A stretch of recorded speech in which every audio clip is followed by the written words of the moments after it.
Isang pinagpalang hapon po sa bawat isa na nanonood ng live po na ito. So ayan po, kamusta po kayong lahat? Ayan po, dalangin ko po na nasa maayos po tayong kalagayan. Amin po. Bago tayo mag-start ng ating Bible study, ay hinihiling ko po ang bawat isa na yumuko at tayo po ay manalangin. Yuko po tayong lahat. Panginoon, dalangin namin, Panginoon, nagpapasalamat kami, Panginoon, sa oras na ito, sa hapong ito, Panginoon. Salamat, Panginoon, dahil, Lord, ang gawain mong ito, Panginoon, ay, Lord, ikaw yung manguna, Panginoon. Tinataas namin ang Bible study namin na ito, bukas na isip, bukas na puso ang ipagkaloob mo sa bawat isa. At pagpalain mo ang mga salita mong lalabas sa aking mga bibig. Pagpalain mo ang gawain ito, pagpalain mo ang mga nanonood, Panginoon, ng mga anak mo, Panginoon. Salamat o Diyos, pinagkakatiwala namin dito sa iyo at wala kaming magagawa, Panginoon, kung hiwalay kami sa iyo. Sa lahat ng kapurihan, pasalamat at pagsamba sa pangalan ng aming Panginoong Sus. Amen. Amen. So ayan po, magandang hapon po sa inyong lahat.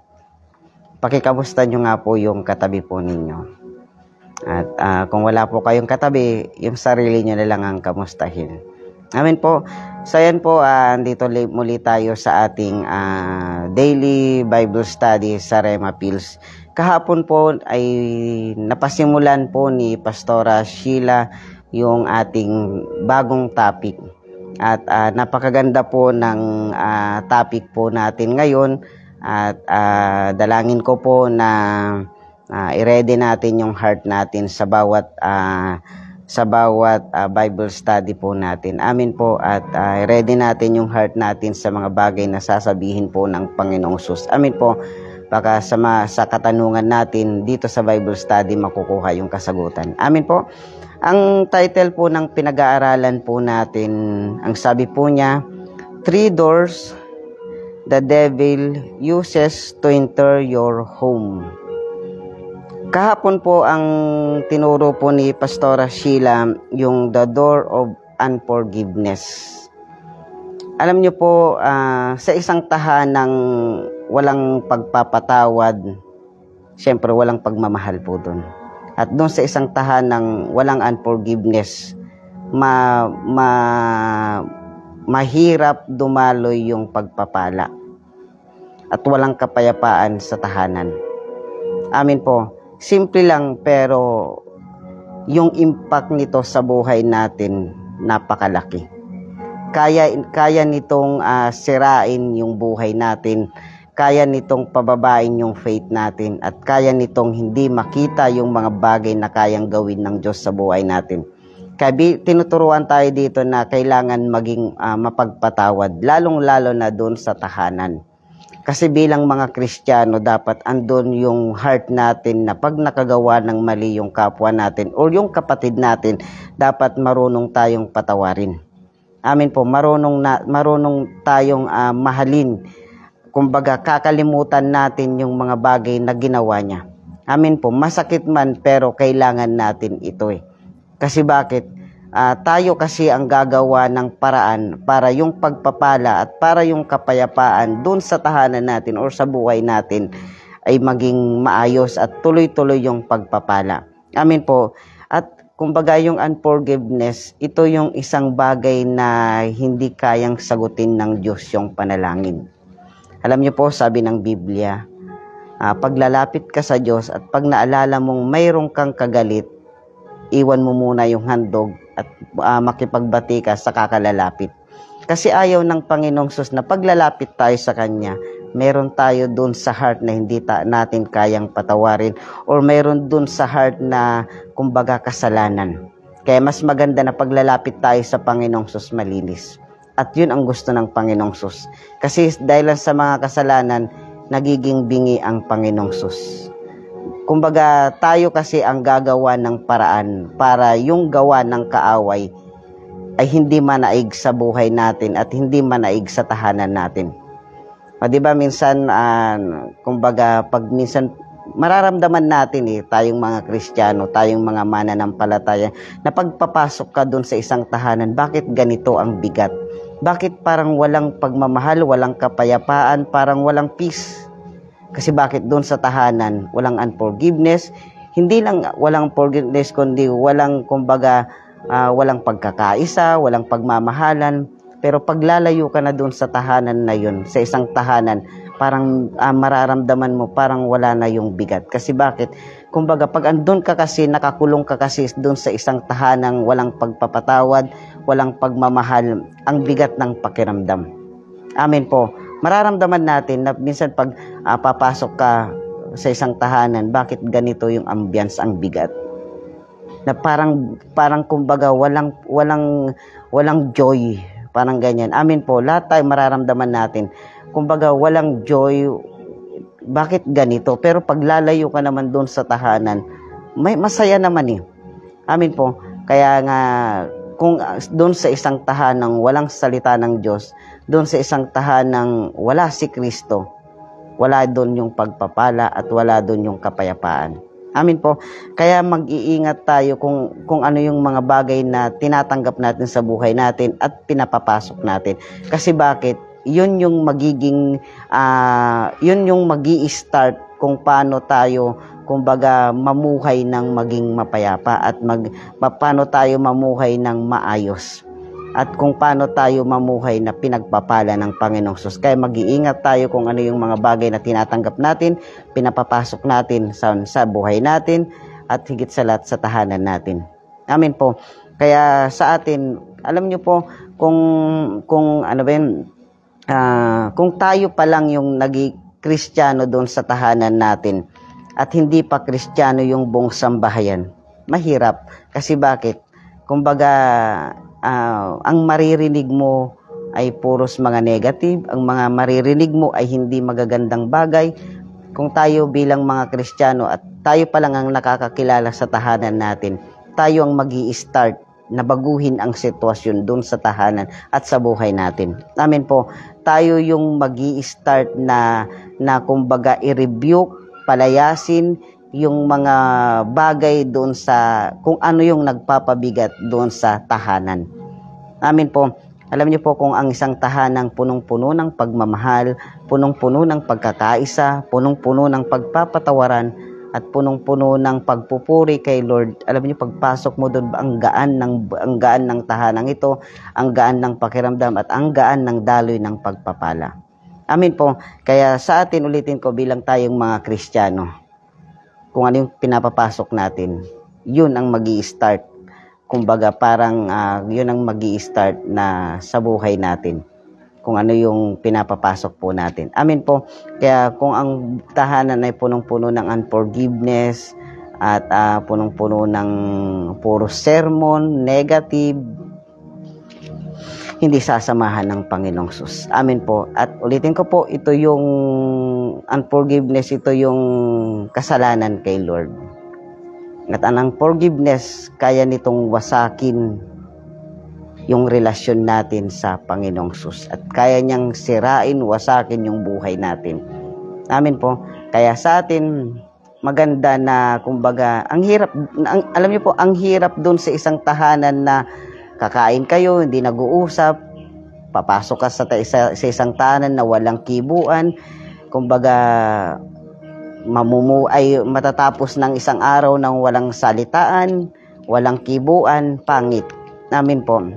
Kaya bilang tayo mga Kristiyano, tayo ang mag-i-start ng pagbabago ng sitwasyon doon sa tahanan po natin at sa buhay natin. Ito po yung number 2 naman po sa akin. Ito yung ginagamit ng kaaway doon sa tahanan po natin. Sabi niya, the door of fear and doubt. Simple lang. Amen po, simple lang. Pero kung tinanggap natin ito, pinapasok natin ito sa tahanan natin at sa buhay natin, kaya nitong wasakin at kaya nitong palayuin tayo sa Lord. At yung kumbaga, malaking impact ito sa buhay natin pag ito tinanggap natin. Simple lang yung pinag-aralan, pero kung tinanggap natin ito sa buhay natin at sa tahanan natin, napakalaking impact nito. Amen po. Kaya nitong baguhin yung sitwasyon Yung positive, gagawin niya tong negative. Amen po. Kaya sa atin, ulitin ko yung sinabi ko nga po kanina, piliin natin, alamin natin kung ano yung mga pinapapasok natin at tinatanggap natin. Dito sa 2 Timothy chapter 1 verse 7, ang sabi po niya, sapagkat hindi espiritu ng kaduwagan ang ibinigay sa atin ng Diyos, kundi espiritu ng kapangyarihan. Ito po, sabi niya, pag-ibig at pagpipigil sa sarili. Amin po. Ito yung isang bagay or paraan ng kaaway para tayo ay masira. Totoo po yung sinabi ni Pastora Sheila kahapon na naparito ang kaaway para sirain tayo. At para sirain yung relasyon natin doon sa tahanan. At para sirain yung relasyon natin sa Panginoon. Yan ang trabaho ng kaaway. Amin po. Kumbaga sa atin, bilang tayong alam na yung mga bagay na tama, alam na yung mga bagay na hindi maganda, ang tatanggapin natin ay yung tama. Amin po. Kasi ulitin ko po, trabaho ng kaaway, ito yung paraan niya. Yung takot, yung doubt, yung unforgiveness, paraan ng kaaway yan. Paraan niya yan. Para wasakin niya yung relasyon natin sa Panginoon at relasyon natin sa kapwa natin tao. Amin po. Pero sabi ng Diyos na parito ako, sabi niya para bigyan ko kayo ng buhay na ganap at kasiya-siya. Gusto ba natin sa buhay natin ay maging masaya lagi? Gusto ba natin sa buhay natin maging mapayapa lagi? Gusto ba sa buhay natin or sa tahanan natin ay pinagpapala tayo? Yes, amin. Lahat tayo. Amin po. Lahat tayo. Pero kumbaga, kung alam natin yung tama, kung alam natin na mali, huwag natin gagawin yung mali. At piliin natin yung mga bagay na tinatanggap natin sa buhay natin. Kasi yun ang magsisira or kumbaga yun yung magwawasak doon sa pakikipag-ugnayan natin sa Panginoon. Amin po. Kaya minsan doon sa tahanan natin ang bigat. Kaya minsan doon sa tahanan natin magulo. Kasi bakit? Walang salita ng Diyos. Amin po. At kaya ito yung gagamitin ng kaaway para mapalayo tayo sa Panginoon. Ano yung doubt, yung kumbaga yung mag-aalinlangan tayo. Yung matatakot tayo. Yung isisiksik ng kaaway doon sa isipan natin, ilalagay niya sa heart natin na mag-doubt tayo sa mga bagay na kayang gawin ng Panginoong Sus. At kung minsan, kung hindi nasasagot yung panalangin natin at kung minsan hindi natin nararamdaman yung presence ng Lord, napakalakas yung tinig ng kaaway na wala namang Diyos. Kaya minsan sa atin at minsan madalas sa mga tao, doon na pumapasok sa kanila na magda-doubt sa Panginoon. Hindi walang Diyos, walang Panginoon, hindi kayang sumagot sa mga panalangin, kaya ganyan. Kaya minsan ulitin ko po, kumbaga piliin natin kung ano yung mga bagay na makakabuti sa buhay po natin. Amin po. Kaya minsan, ulitin ko, ang bigat ng daloy ng pagpapala kasi bakit hindi natin kayang tanggapin kung ano yung kayang gawin ng Panginoong Sus sa buhay natin.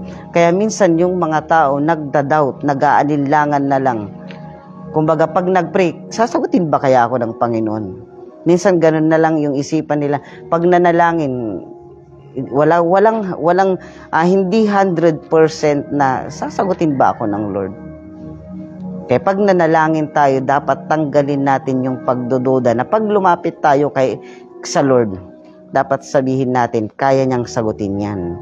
At totoo naman, at sinabi ng Panginoong Sus na sasagutin ko, tutugunin ko anuman yung pangangailangan natin at anuman yung nilalapit natin sa Panginoon. Amin po. Kaya ulitin ko po, kung minsan mararamdaman natin mabigat doon sa tahanan natin, doon sa sitwasyon, doon sa buhay natin, kaya dapat ulitin ko, tayo yung mag-i-start. I-rebuke natin sa tahanan natin yung mga espiritu ng takot, espiritu ng pagdududa, i-rebuke natin. Kasi bakit tayong Kristiyano? Huwag nating hayaan na manatili na lang doon sa tahanan natin or sa buhay natin yung takot or yung pagdududa. O kahit minsan nga, kahit mga Kristiyano na, kahit matagal na mga Kristiyano, nagdududa pa rin eh. Nagdududa, ano plano ng Lord sa akin? Kumbaga, parang ganyan, kaya ko ba ito? Pag pinagkatiwalaan ng ministry, nagda-doubt, nagdududa, kaya ko ba kaya ito? O minsan, pag tinawag ng Diyos na mag-full-time, ay hindi ako tinawag mag-full-time. Bakit? Nagdududa. Kumbaga, parang nag-aalinlangan. Hindi siya magtitiwala. Kumbaga, hindi, ano ba yun? Yung bang, hindi niya kayang pagkatiwalaan kung ano yung sinabi ng Panginoong Sus. Alam niyo po, pag sinabi ng Panginoong Sus, pinagpala tayo, huwag tayo magda-doubt. At pag sinabi ng Panginoong Sus, magaling tayo, magaling tayo. Magaling na tayo. At pag sinabi ng Panginoong Sus, di magpastor ka, mag-worker ka, mag-full-time ka, huwag tayo magda-doubt. Kasi bakit? Sa Lord yun. Lang naman sasabihin ng kaaway na magpastor ka. Hindi niya sasabihin yun.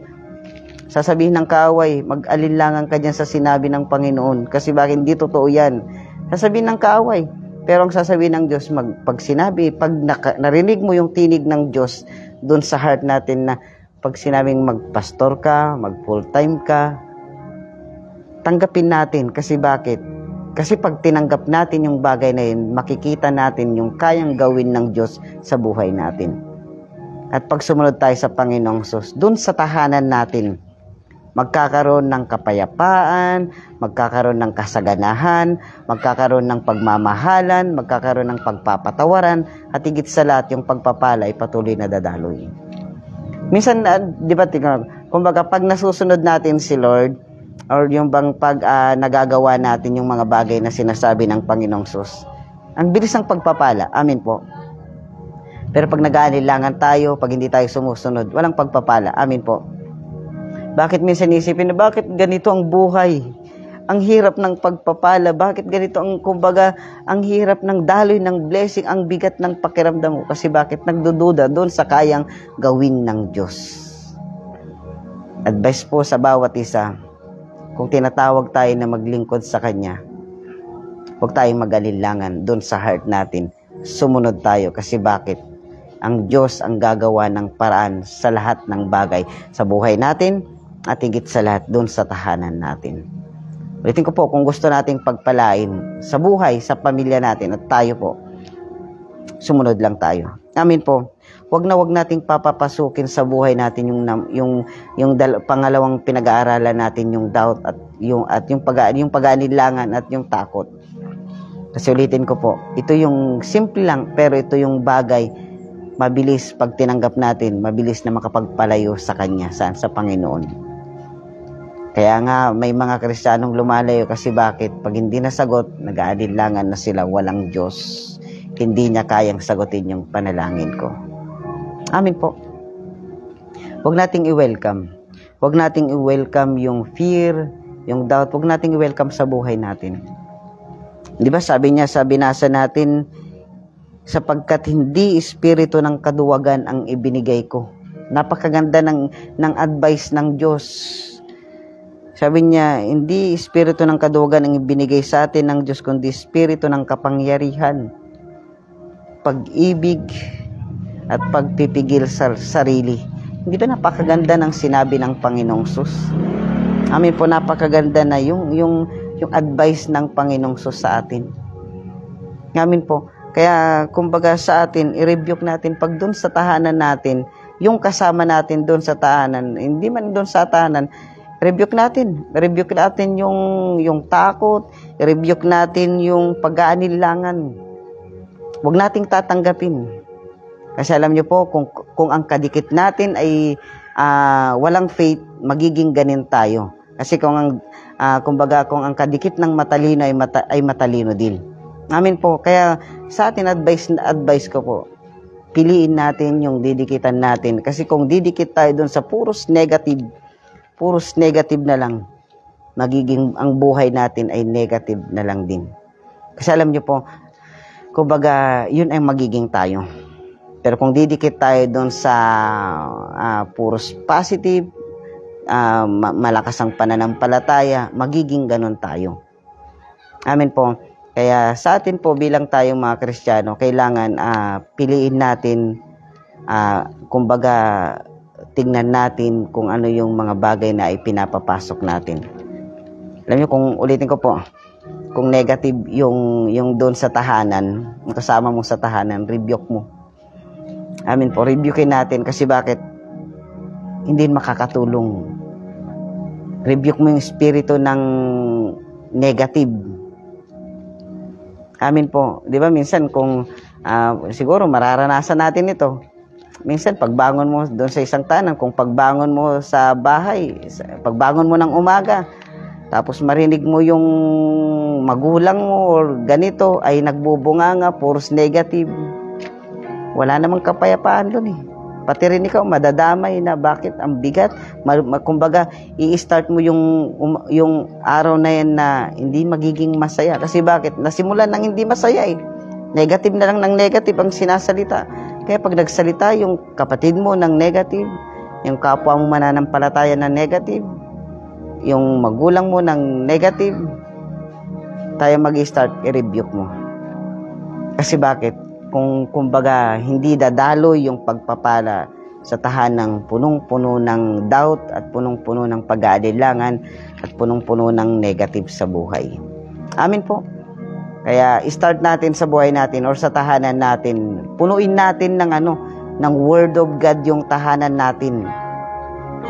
Punuin natin kasi may mga espiritu na kumukontrol doon sa tahanan natin. Kung hindi natin ito i-rebuke at kung hindi natin ito palalayasin, mananatili dyan. Papayag po ba kayo? Kasama niyo po doon sa bahay? Hindi. Ngamin po, tayo mag-start. Kung Kristiyano tayo ang magpapalayas ng mga bagay na hindi magaganda doon sa tahanan natin. Amin po. So, yun lamang po yung ma-share ko po sa inyo at pagpalain po tayo ng Panginoong Sus. Mag-iingat po tayong lagi. Manalangin po tayo. Hallelujah. Panginoon, kami nagpapasalamat, Panginoon, sa hapong ito. Salamat, Panginoon, sa mga itinuturo mo sa amin. Salamat, Panginoon, dahil, Lord, at tinuturuan mo kami, Panginoon, na magtiwala sa iyo. Tinuturuan mo kami, Panginoon, na hindi mag-alinlangan sa anumang bagay na pinapagawa mo sa amin, Panginoon. Kundi bagkos, Lord, tinuturuan mo kami, Panginoon, na maging masunurin, Panginoon. Tatanggapin namin ito, Panginoon, kung ano yung mga bagay na ipapagawa mo sa amin. Hindi kami mag-aalinlangan, hindi kami matatakot, kundi, Lord, magiging matapang kami, Panginoon, na tanggapin kung ano yung plano mo, kung ano yung gusto mo sa buhay namin, Panginoon. Maraming salamat, O Diyos, sa kalakasan. Maraming salamat, Panginoon, sa malalim na relasyon sa iyo. Salamat, Panginoon, sa mas malakas pang pananampalataya sa iyo, Panginoon. At salamat, Lord, sa mas maging matapang pa kami, Panginoon, na harapin yung mga bagay na kung ano yung papagawa mo sa amin. Salamat, O Diyos, pagpalain mong bawat isa, Panginoon. Purihin ka, sambahin ka sa pangalan ng aming Panginoong Sus. Amen. Amen. Ayun po, maraming salamat po sa inyong lahat. Mag-iingat po tayong lagi.